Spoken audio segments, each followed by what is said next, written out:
What is going on, everybody? Non here, and happy Sunday. It is time to go through distribution for Pokemon, Magic the Gathering, and other TCGs. And last week was week of Christmas, so it was a pretty slow week. There wasn't a whole heck of a lot going on, but there was some. So first and foremost, Alliance has had their website down a weekend. They're upgrading to the new universal distribution portal. I actually thought the Alliance portal was reasonably intuitive, and it was decent. Maybe, maybe we can get to the point where I don't have to interact with my rep, and that would be an upgrade. But that's conversation for another day. So the new portal is up tomorrow. It's going to be super interesting to see what it looks like, how user friendly it is. Maybe they can magically make more product appear. Probably not. I'm just being facetious. But I did want to put that out there. One Piece, obviously nothing last week on EBO3 allocations. So did not see anything there. I think all the OP13 Wave 2 is out now. So really not a whole lot to talk about. Final Fantasy, I do want to talk about this for a second and just mention this very briefly. The set coming out in March, it's interesting because the price point is significantly increased. It's like 25-30% higher than the last set, Journey of Discovery, which hasn't performed very well. So I'm guessing this set is going to be under-ordered. I actually placed a pretty big order just because I think it's going to be under-ordered. I tend to place bets like that just because I'm a little bit of a contrarian. Speaking of, we have the Flesh and Blood Compendium of Wrath set, which in the world of Flesh and Blood, James White Game Piece Army lovers, they're coming out with a premium set that is so premium they are reprinting old cards of value to drive the price down. So I am thoroughly confused what's going on with the set. However, I have talked to a couple big stores who break singles, and they have cut their order almost to zero for this. So I am seriously considering trying to increase my order and break singles on this, which is kind of shitty because I don't think Rook or Fizzbatch support Flesh and Blood. So it'd be a bunch of manual labor. But if nobody carries a product, the singles would probably go for a premium, especially early on. So it might be worth the gamble. I figure, if you buy 100 boxes, you're paying what, $8,700. Worst case downside is $1,000, $1,500. Upside, you could do 2x, 2.5x. The risk reward probably makes sense. But the liquidity on this is going to dry up, I think, generally pretty quickly after the week 2, week 3, week 4 post release. So we'll see what happens there. Godzilla. As little as we hear about this set, the boxes keep selling. The boxes keep going up on TCG Player. I don't know why. Boxes of games tend to go up when they go up, and increasing just generates more increasing price. We do have this third set that's out in January. I'm sure everybody reduced their orders on this one. I think I'm down to 150 boxes across a couple different distributors. So we'll see what happens there. I think it's kind of cool. They actually added a lot of really cool chase cards. So it really comes down to, do people care? Do people not care? If people don't care, then the boxes aren't going to be worth anything. If they care about the chase cards and the collectibles, and the game just kind of goes by the wayside, the boxes are still going to hold some value. So we'll see. I think I said last week, I'm really interested in talking to Bushi and Toho, if they're going to be there at Gamma in March, just to see what their plan is for the game, where it's headed, etc. Because my understanding is it's doing quite well in Japan. In North America, I have no idea. I don't know, because there's really no direct contact to anybody at the company on product. So it's a little bit of a weird one. Lorcana, somebody asked me to talk about that. I'm going to talk about it.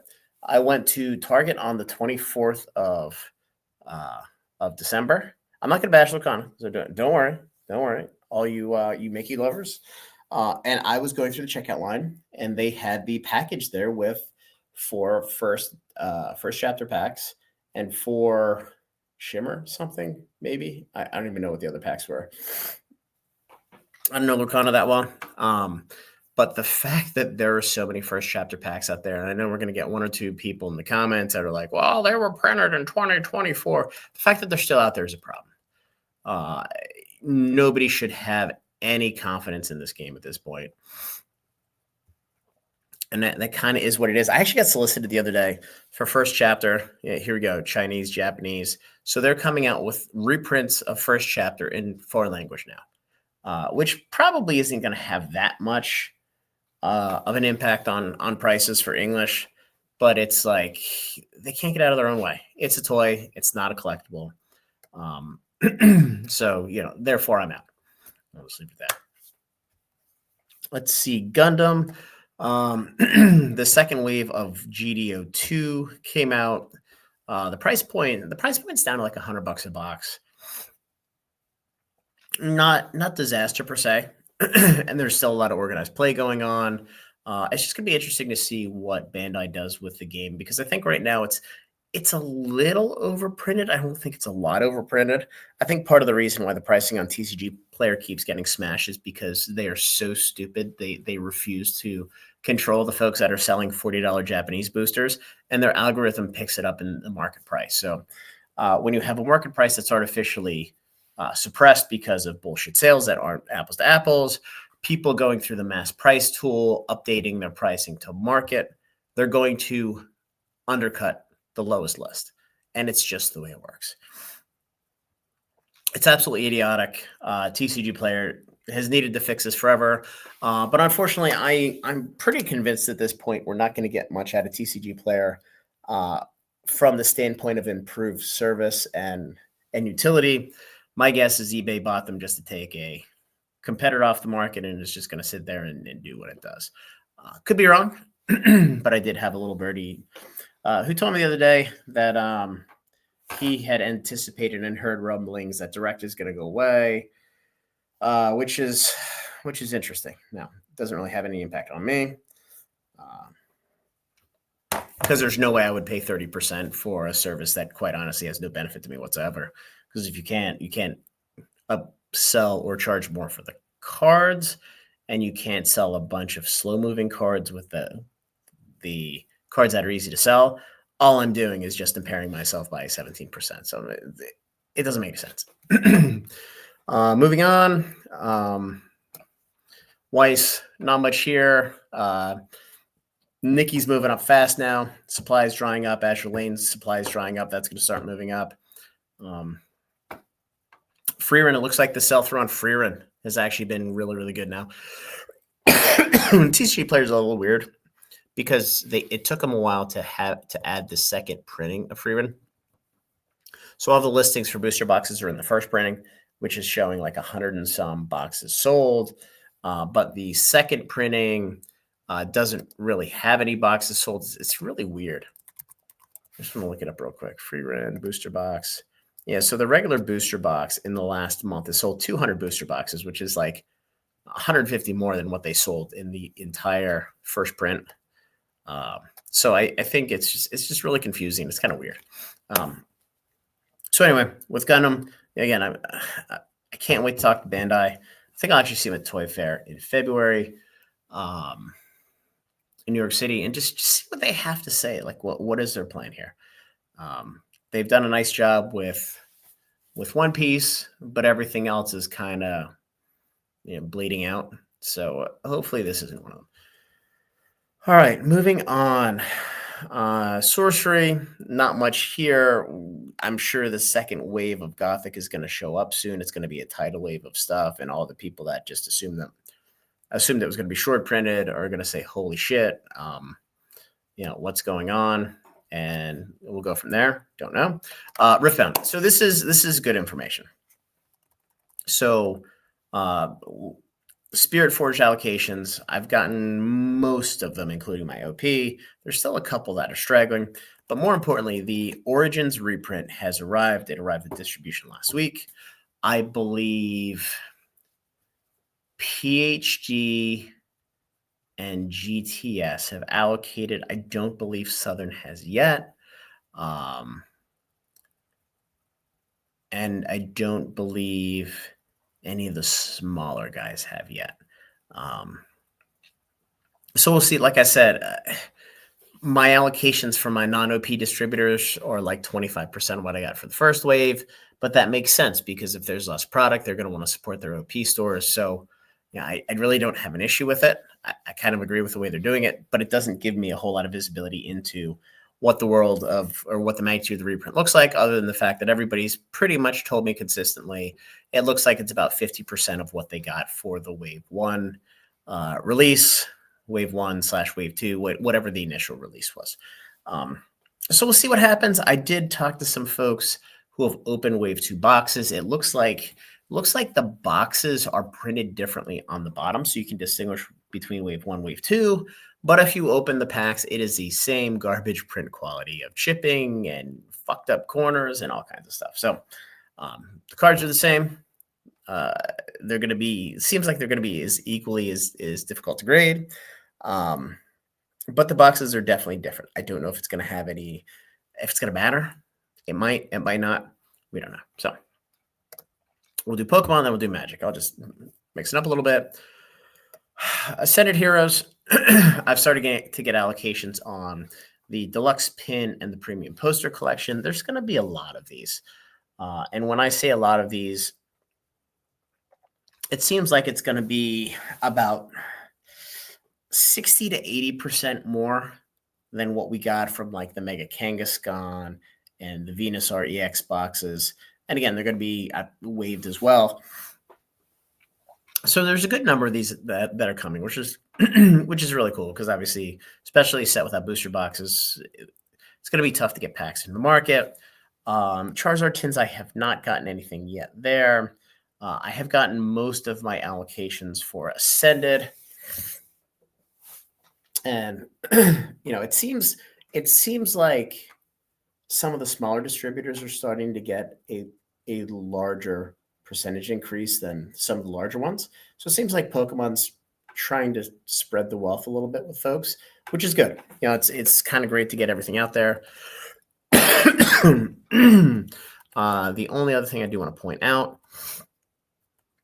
I think I mentioned this a couple months ago, that there were rumblings from the factory that the super premium collection had a reprint of approximately 700,000 units. We have not seen it at all until this week or this weekend right here at the SBC. Looks like it is going to Best Buy this week coming up or the week after. So I wonder if they didn't print about 700,000 of these and send them to big box stores. We'll see if they end up in Costco or Sam's.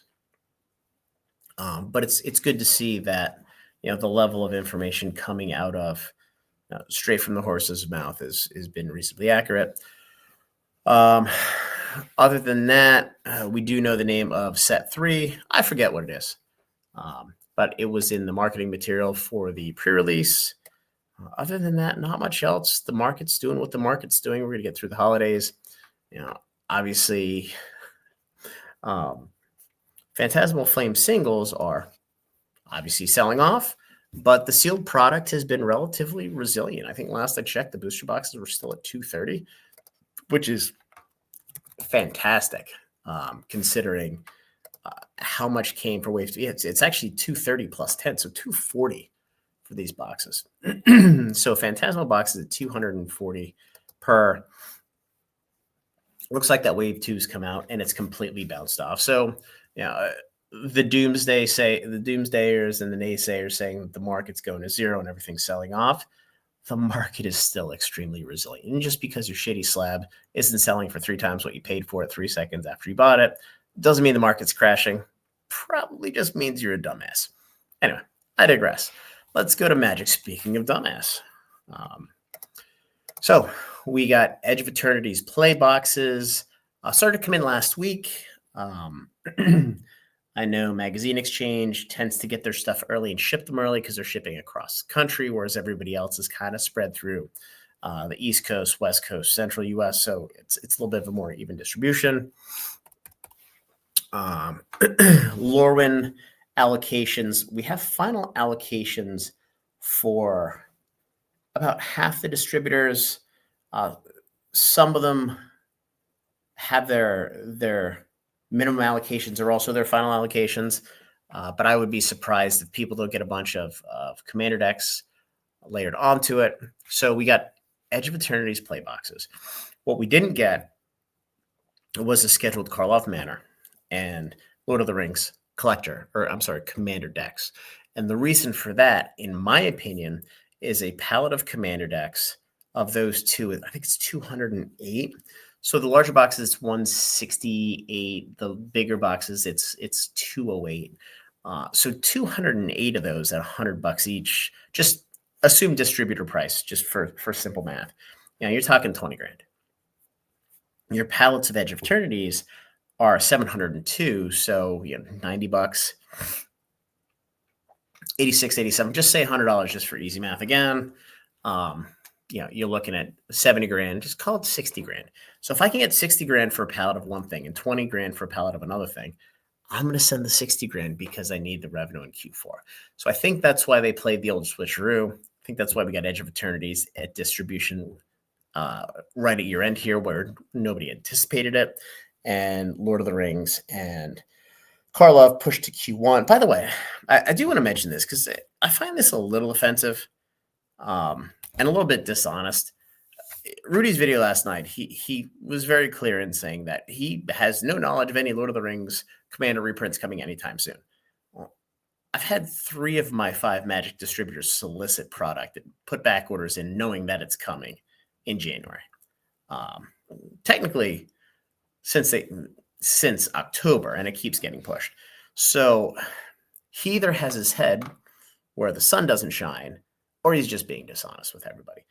He also mentioned yesterday that this is the final reprint of Bloomburrow Commanders. It's not. Bloomburrow's 18 months old. It's a 3-year window, and we don't even know if they're going to stick to the 3 years. We're about to get Lord of the Rings set. We're about to get Wilds of Eldrine set. We got Phyrexia All Will Be won a couple months ago, which was right at the 3-year window. Just be careful. Yeah, he's super entertaining, but the information he's giving, he's talking his own booking, talking his own product up. So I would just be careful with that, because I do find that one is extremely dishonest. And with the connections that he has getting the product he has, there's no way he's clueless. He's just omitting some information. So that being said, seems like Spider-Man collectors are finally sold out. I actually got a couple from distribution 2 weeks ago. Last week, I got a bunch of Avatar collectors. It seems like that was a year-end clear out of one of the distributors again. With Magic, Teenage Mutant Ninja Turtles. I think I talked about this last week, and I ended up going not all in, but continue to keep the foot on the gas with allocations for Teenage Mutant Ninja Turtles. And the reason for that is everybody in the world thinks it's going to be a complete piece of garbage, and it very well could be.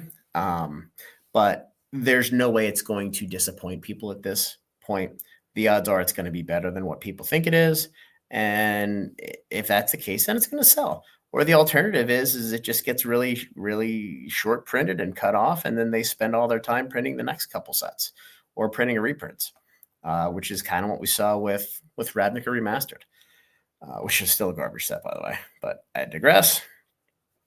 So I'm in for a massive order of this stuff. Not sure I want to get it or not, but happy to churn it and see what happens. Worst case is, you lose a couple bucks a box and you move on to the next set. It's not the free tendies we've had in the past, but sometimes you got to take the bad with the good. Other than that, we supposedly have Foundations and Bloomburrow reprints for play coming in Q1. I am 99% certain we're going to get another massive Final Fantasy play reprint in Q2. They have such a high bar for revenue, they're going to have to drop the kitchen sink in Q2 to get anywhere close. Because Strixhaven isn't going to help. And Marvel comes out the end of June, I think. So Marvel's going to have to be an absolute home run, and people are going to be lukewarm on that until otherwise, just given Spider-Man. So I would there's going to be a point here in the next couple weeks where Final Fantasy sells out from distribution, the play boxes. They're going to move up, and I what I'm going to do is I'm going to sell everything I have once it gets up, knowing that there's probably going to be another reprint coming, and they're just going to milk that thing as long as they can. So just be aware. It's probably not worth. I mean, look, unless you paid $120 for a box, $125 for a box, it's probably not worth sitting on them at this point. If you can churn them and make an extra, call it $30, $40, $50 a box. So anyways, that's everything I have for this week. Again, I did touch on Lorcana, so you know where my head's at on that. So I checked that box. Like the video, subscribe to the channel, join the Discord. Have a great Sunday.